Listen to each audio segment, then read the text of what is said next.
大家好，开始今天的分享之前，希望你能给人间烟火点个订阅，我将会分享更多优质的内容。过年那会儿，我们一家回了老家，大伯非得让我爸订一桌8888元的年夜饭，说是要图个吉利。饭菜刚摆上桌，热腾腾的香气直往鼻子里钻，我正馋得直流口水，打算大快朵颐一番，结果大伯抬手就给了我一巴掌。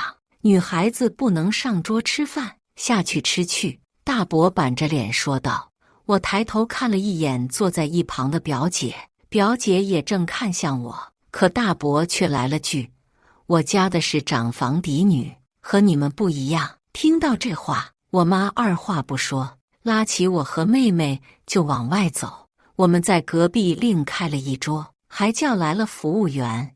我妈一脸平静地对服务员说：把那屋的菜全都端过来。我和妹妹坐下，开始大口吃饭，吃的那叫一个痛快。过了大约1个小时，隔壁的大伯终于饿得坐不住了。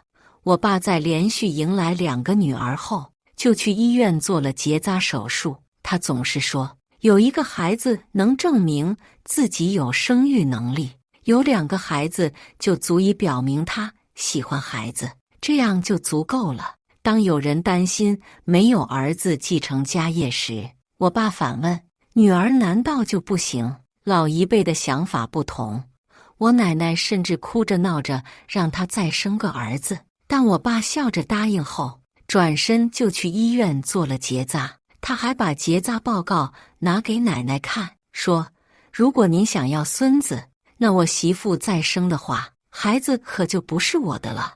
我虽然会对孩子一视同仁，但奶奶，您能接受一个来历不明的孩子做孙子吗？奶奶一听就不再言语了。因为这个决定，我妈这20年过得清静安宁，再加上家里条件不错，生活富足，我妈被养得白白胖胖的。在我的记忆里，我妈每天就是喝茶、逛逛街，好像什么事都不用操心。虽然年龄不小，但有时候生活常识还不如我懂得多。大概1年前，老家的大伯频繁给我爸打电话，催我们回老家过年。我爸推辞不过，今年就带着我们一家4口回去了。应大伯要求，我们准备了烟酒礼盒去拜访。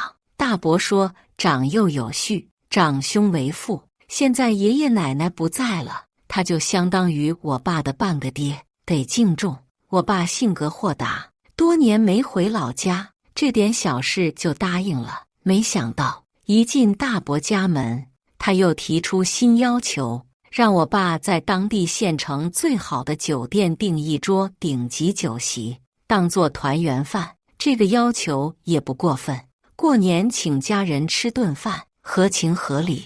2家人热热闹闹地坐下后，大伯却又说，女孩子就别上桌了。我和妹妹当时就愣住了。当时桌上只有4个凉菜，不让我们上桌，刚吃的那几口凉菜根本吃不饱。大过年的，难道要饿着我们？我妈愣了一下，随即堆起笑脸说，大哥说得对。说完就让我们去了包厢连着的小厨房，还叫大伯家的2个女儿也下了桌。但大伯一脸傲慢地说，我女儿是长房嫡女，跟你们家的女儿可不一样。这下我明白了，原来我和妹妹被看低了。我爸喝了口酒，看向我妈，我妈立刻起身说，是我太久没回家，不懂老家规矩。按理说，我也就是2房媳妇，哪能跟大哥一家同桌？你们慢慢吃，我和俩闺女在外面等。说完，我妈也离席了。大伯看着我妈离席的背影，满意地说，二弟妹虽说没生出儿子，但还算识相。我爸夹菜的手顿了一下，很快就放下筷子，端起酒杯说，不说他们了，大哥，喝酒。我气得不行，明明是他们催我们回老家过年，结果到家连口热水都没喝上，就让我们请客。菜还没吃上几口，我们一家4口就被赶走了3个，我妈却跟个没事人一样，一点脾气都没有。我妈瞥了我一眼，轻声说：“这点事也值得生气，你的涵养还得练练。”说完，她优雅地招手叫来服务员，吩咐道：“这包厢里订的菜全送到小间来，谁敢把一盘菜端回大桌，我让他3天之内走人。这包厢是我妈订的，定金也是她付的，而且她还是这家连锁酒店的高级 VIP。”服务员自然知道该怎么做，很快就有人给我们单独支起个小桌，一道道热气腾腾的菜流水般的端上来。我妈对着镜子补口红，神色淡然：“还愣着干什么？大过年的，赶紧吃，别操心你爸。从你大伯让你们下桌那刻起，他就有挨饿的觉悟了。”整整1个小时，我和妹妹在小间里吃得津津有味，我爸在大包厢里掌控全场，时不时能听到里面传出哄笑声，但愣是一个出来催菜的都没有。1个小时后，我和妹妹吃得差不多了，我妈却没让我们停下，悄声说：“别急，这才半场呢，再配合演一会儿。”没一会儿，大包厢里的人终于扛不住了，一直吃不上东西，饿得慌。大伯母率先跑出来催菜，一出门就看见打着饱嗝的我们仨，大伯母气得脸色都变了，扯着嗓子说：“哟，弟妹手段够厉害的啊！里面一大家子都饿着肚子，你们仨倒好，先吃的肚皮溜圆。”我妈利落地收好口红，站起身陪着笑说：“嫂子，是弟妹不懂事，今天净闹笑话了。这团圆饭我就怕出岔子，想着先让俩丫头尝尝菜味儿，不好吃的赶紧换。嫂子别急，这边快吃完了，等这边菜一上完，包厢里的菜立马就上。”我妈这话说得温柔，但意思再明白不过。我女儿吃完了，才轮得到你们。大伯母气得浑身发抖，砰的一声把门一摔，冲进包厢，拍着我爸面前的桌子就火了：“二弟，你们这是什么意思？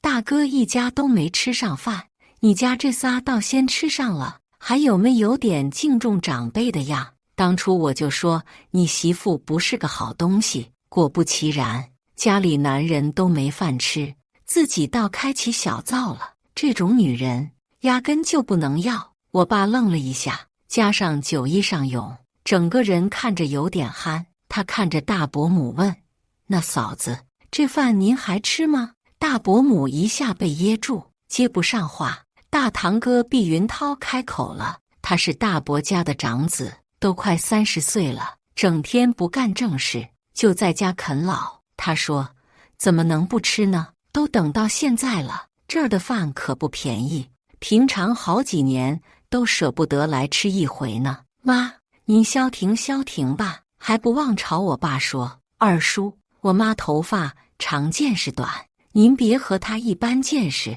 今天大伯一个劲儿提要求的时候，他一声不吭，现在倒在这儿装好人。我爸依旧笑眯眯的，好像什么事都没放心上。顺着话说，云涛说的在理，大过年的，团圆饭哪能不吃呢？这样，我这就把那3个扫兴的赶回去，别搅了大伙的兴致。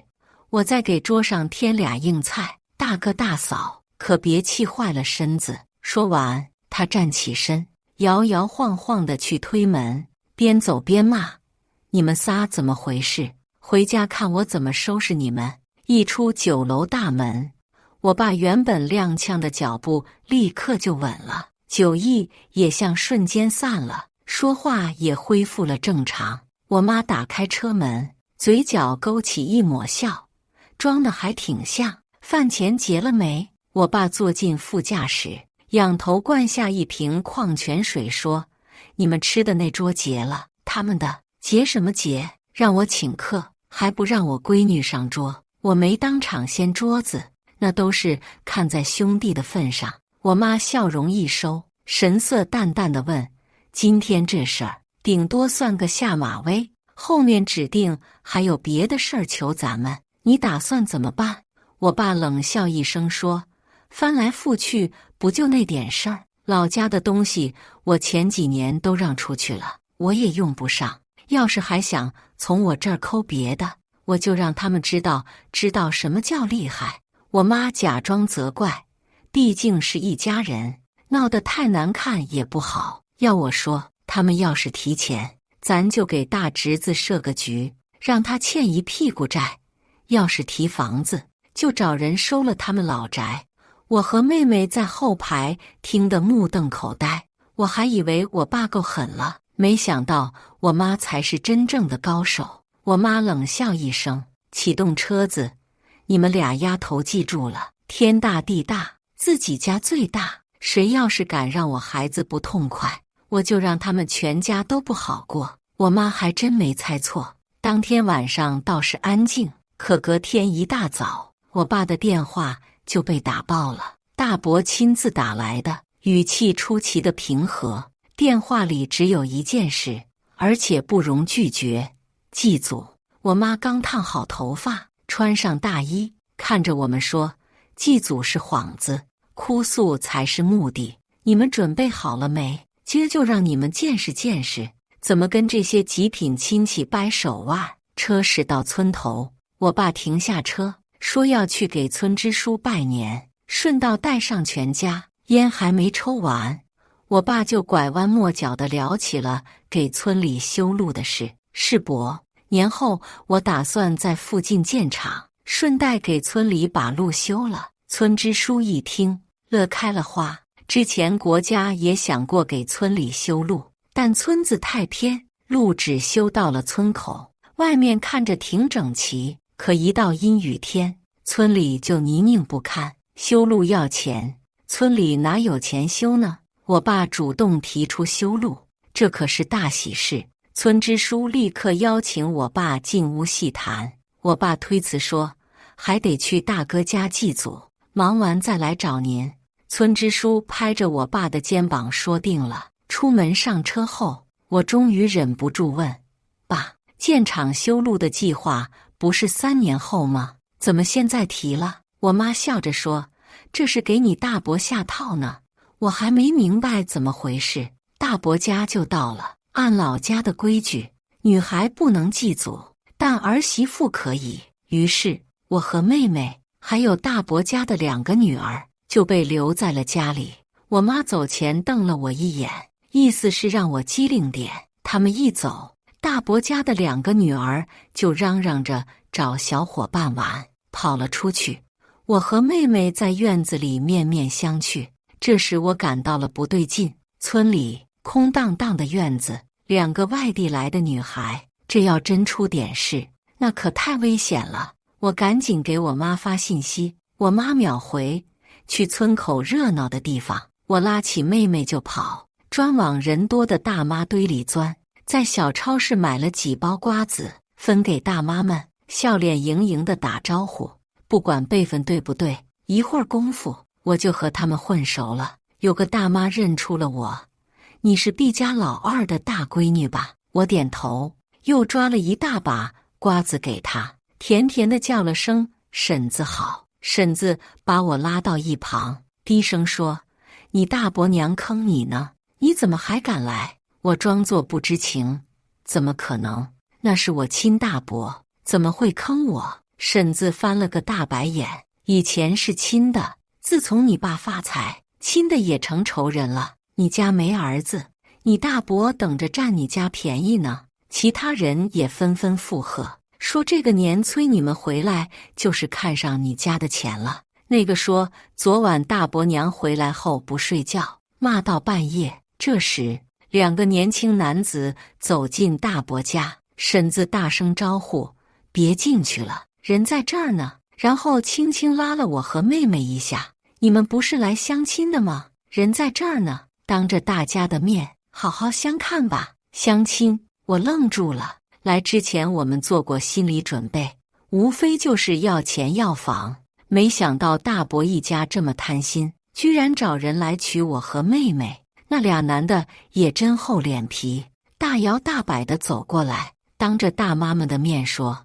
我是你大伯娘的娘家侄子，你大伯娘说了，把你们姐妹俩嫁过来，亲上加亲，以后都是一家人。不过我先说好，你妈生了俩女儿，听说这个会遗传，你们生不出儿子，以后可是要净身出户的。这种人又吃又拿，还一脸占便宜的样子，真是刷新了我和妹妹的认知。我生你祖宗！”妹妹跳起来就要打人，婶子一把拽住她：“小姑娘家家的，怎么能打人呢？”她一边嗔怪我俩，一边脱下棉鞋，对着那俩男的就扔过去。打架这种事得由我们长辈来。一时间，刚才嗑瓜子的大妈大爷们全都动起手来，拿鞋底扇人的，拿笤帚打人的，还有抓了一把土准备偷袭的。半大小子们在旁边围着，谁敢还手，就一棍子敲在那人手上。一群小姑娘把我和妹妹团团围住，护在中间。他们说：“你俩放心，有我们在，谁敢欺负你俩？”吵吵闹闹间，祭祖的人回来了。我妈冲过来，先检查我和妹妹有没有受伤，发现没事后，远远地给了我爸一个眼神。我爸这才开口：“怎么回事？”大家七嘴八舌地把事情经过讲清楚。婶子最后补了一句：“自家人吃自家人的绝户。”我真是头一次见，太不要脸了。这话是对那俩男的说的，最后一口是冲着我大伯呸的。大伯脸上红一阵白一阵，大伯娘怒了，嚷嚷道：“这是我们毕家的事，要你多嘴。二弟，你说我好心给你俩闺女找了户人家，你同不同意？”我爸又露出那副憨厚的样子：“同意呀。”他点点头：“这是亲上加亲的好事，谢谢大嫂操心。”大伯娘又得意起来，可是我爸又挠头，手足无措的样子：“这俩姑娘的嫁妆，我们家出不了呢，你们可别嫌弃。”那俩相亲男瞪大了眼珠子：“怎么可能？你家3家厂房，2家公司，还有几套房子，怎么会出不起嫁妆？”我妈微微一笑：“是有这么多，可这些东西都是传给碧云涛的呀，2个丫头有什么资格分？”我妈这话一出，全场都安静了。大伯两眼发亮，大伯娘却愣住了。她之所以派俩侄子来相亲，就是因为知道我爸妈疼女儿，那偌大的家产，俩姑娘一分，再嫁给侄子，最后不全是他娘家的？谁能想到，二弟一家看着疼闺女，重男轻女起来，比他还狠，真就一毛不拔。大伯娘不敢置信，我妈理所当然地说：“女孩子分什么分？我们家没儿子，以后家产全是云涛的。嫂子，你不想让云涛要吗？”一句话把大伯娘问得哑口无言。一边是亲儿子，一边是亲侄子，当然是儿子更重要了。既然儿子要继承全部家产，那娘家侄子就没用了。大伯娘打发俩人离开，俩相亲男不乐意了，远道而来，人没相上，还挨了一顿打，谁愿意？当下嚷嚷着要赔钱。婶子说：“赔什么钱？那是你们自己摔的。”相亲男指着旁边小超市的摄像头，正要说什么，超市老板探出头来：“监控坏了，滚！”俩相亲男只好走了，但没走远，他俩回去叫上家人，又气势汹汹地来到大伯家，要大伯娘给个说法。人是大伯娘找的，说有好处捞，可好处没捞到，反而挨了一顿打，还被赶走了。大伯娘问：“今天不给个交代，以后娘家还回不回？”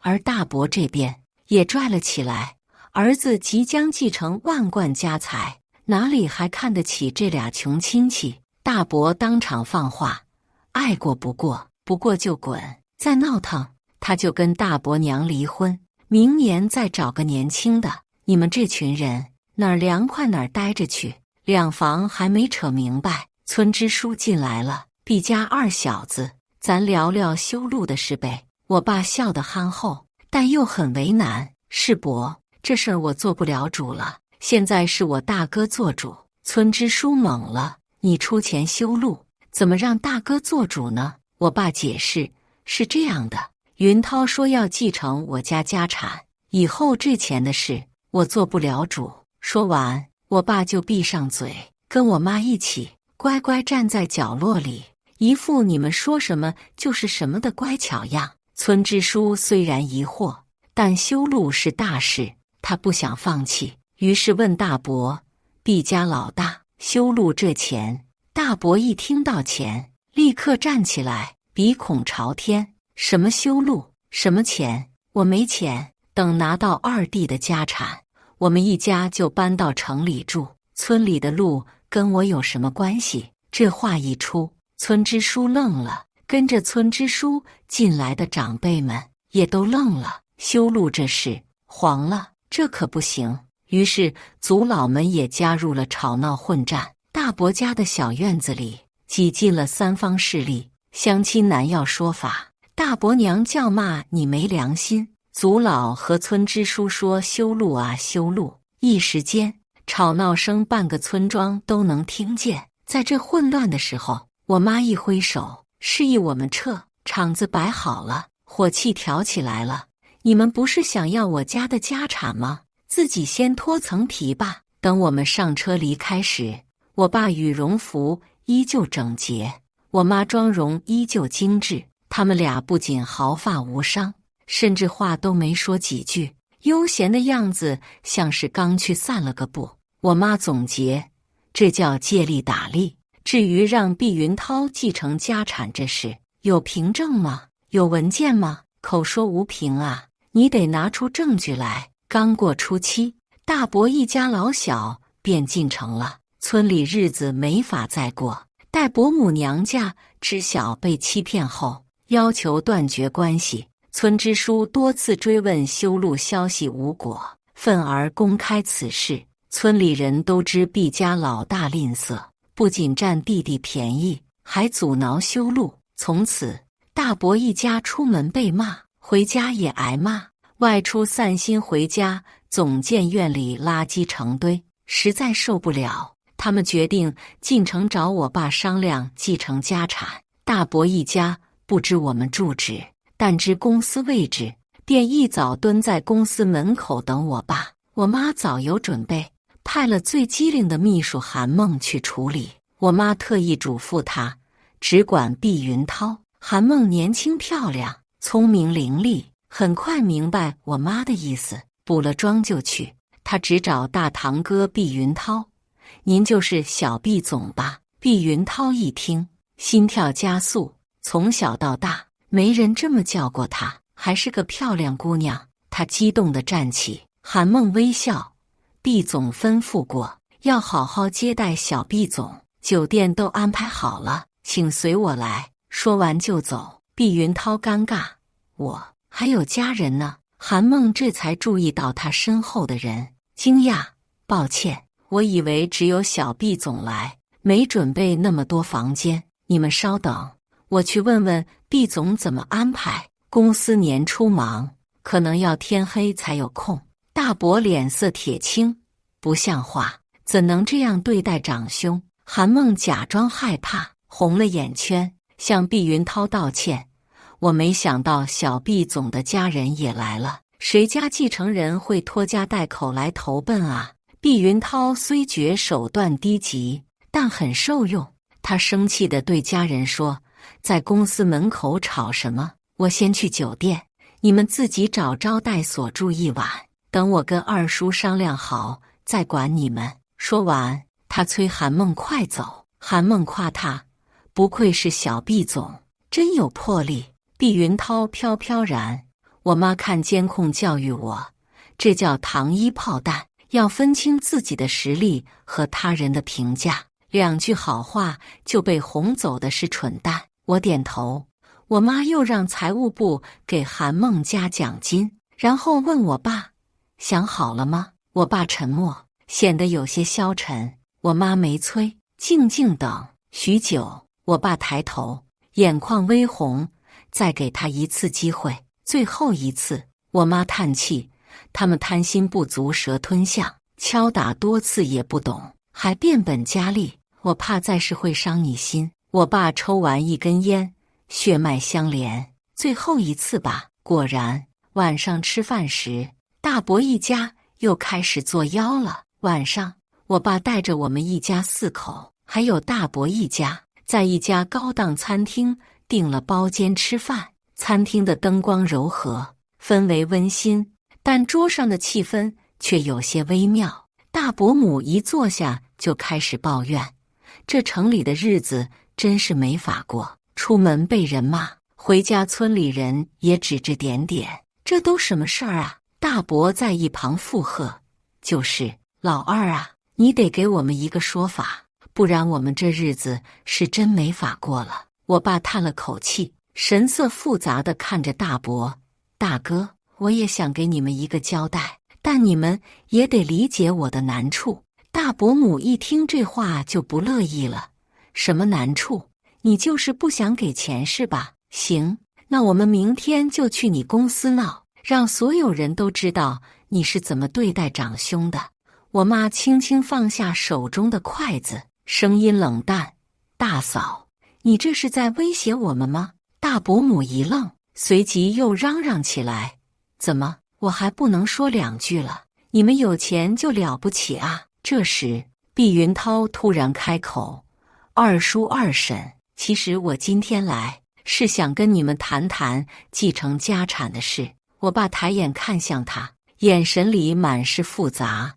云涛，你确定你想好了？毕云涛挺直了腰板，我当然想好了，二叔，我可是您亲侄子，您不把家产给我，还能给谁？我妈冷笑一声，给你。你凭什么觉得我们会把家产给一个游手好闲、整天啃老的人？毕云涛脸色一变，二婶，您这话就说得不对了，我可是毕家的长子嫡孙，继承家产是天经地义的事。我爸摇了摇头，云涛啊云涛，你以为继承了家产就能过上好日子吗？你以为有了钱就能解决所有问题吗？大伯母在一旁插嘴，那当然，有了钱，什么问题都不是问题。我爸叹了口气，大哥大嫂，你们真是被钱蒙蔽了双眼。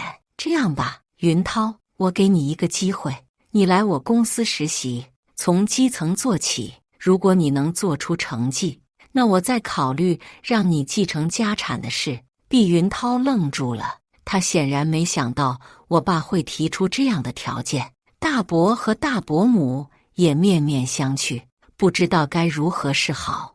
我妈在一旁补充道，别想着混日子，我们公司可不养闲人。云涛，你要是能做出点成绩来，让你继承家产也不是不可能。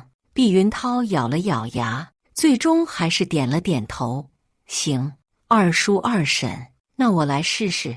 大伯和大伯母虽然有些不甘心，但也没有更好的办法，只能同意。接下来的日子里，毕云涛真的去了我爸的公司实习。起初他还想着混日子，但很快就发现公司里没人会因为他是老板的亲侄子就对他特殊照顾。他不得不从最基础的工作做起，每天加班加点，还得忍受同事们的白眼和嘲笑。1个月后，毕云涛瘦了一大圈，人也变得沉默了许多。但他也终于明白了一个道理，钱不是万能的，想要得到什么，就必须付出相应的努力。我爸看着毕云涛的变化，心里也有些感慨。他没想到自己的一个决定，竟然能让这个贪心的侄子有所成长。但他也知道，这只是一个开始。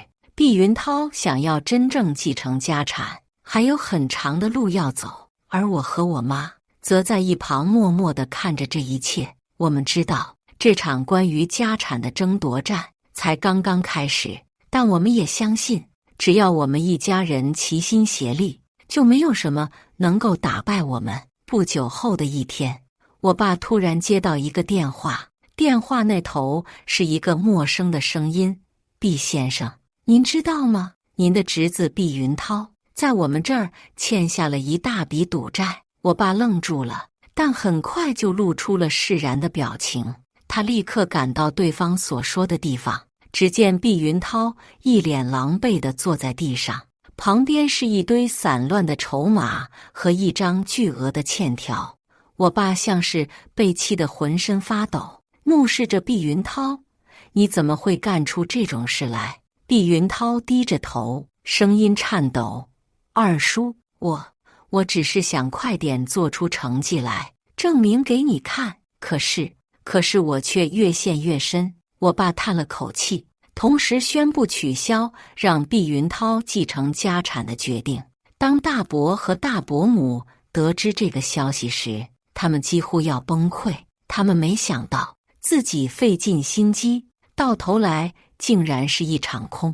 他们哭着闹着，甚至扬言要和我爸断绝关系，但我爸却异常坚定：“大哥大嫂，我已经说过了，云涛想要继承家产，就必须做出成绩来。但他现在这个样子，我怎么可能放心把家产交给他？”大伯母哭喊着：“那你就是不给我们活路了。”我爸摇了摇头：“大哥大嫂，你们自己好好想想吧，钱真的有那么重要吗？为了钱，你们失去了亲情，失去了尊严，值得吗？”说完，我爸转身离开，留下大伯和大伯母在原地痛哭流涕，而我和我妈则在一旁默默地看着这一切。我们知道，这场关于家产的争夺战终于落下了帷幕。虽然结局出人意料，但我们却一点也不感到惊讶，因为我们都知道，真正的财富从来都不是金钱，而是亲情、爱情和友情，这些才是我们一生中最宝贵的财富。以上就是今天分享的故事，大家有什么想说的、想吐槽的，欢迎在下方评论交流，也更希望能给人间烟火点个订阅，我将会分享更多优质的故事内容。